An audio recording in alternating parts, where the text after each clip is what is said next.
एक महत्त्वाची बातमी बघूयात। उद्धव ठाकरेंनी पक्षाच्या खासदारांची एक तातडीची बैठक बोलावली आहे। दुपारी 12:30 वाजता मातोश्रीवरती या बैठकीचं आयोजन।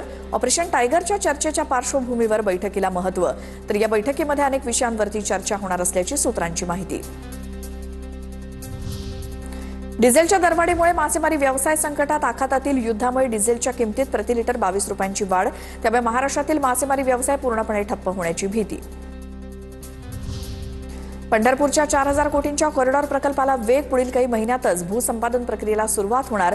संपूर्ण प्रक्रिया सीसीटीव्ही देखरेखीखाली पारदर्शक पद्धतीने करण्याची नागरिकांची मागणी। 68व्या महाराष्ट्र केसरीचा अंतिम सामना आज रंगणार। गादी विभागातून सोलापूरचा जय पाटील आणि नाशिकचा हर्षवर्धन सदगीर यांच्यात अंतिम सामना होणार। माती विभागातून सोलापूरचा महेंद्र गायकवाड आणि हिंगोलीचा सिकंदर शेख यांची अंतिम फेरीत धडक। आखाती देशातील युद्धाचा भारतीय विमान कंपन्यांवरती परिणाम। 1 एप्रिलपासून विमान इंधनाच्या दरात वाढ होण्याची शक्यता।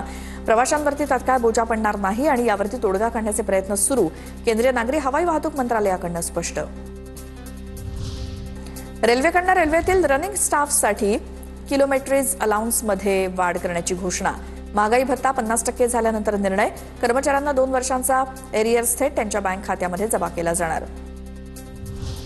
देशात उन्हाच्या कडाक्याने त्रस्त असलेल्या शेतकऱ्यांना अवकाळी पाऊस आणि गारपिटीचा फटका। 3 दिवसांपासून देशात अवकाळी पावसासह गारपीट सुरू। 20 कोसळून 9 जण ठार, तर उत्तर प्रदेश, बिहार, मध्य प्रदेश आणि राजस्थानात शेतकऱ्यांचं नुकसान। मुंबई-पुणे एक्सप्रेस हायवेवर मागील 3 वर्षात 532 अपघात, 223 जणांचा मृत्यू।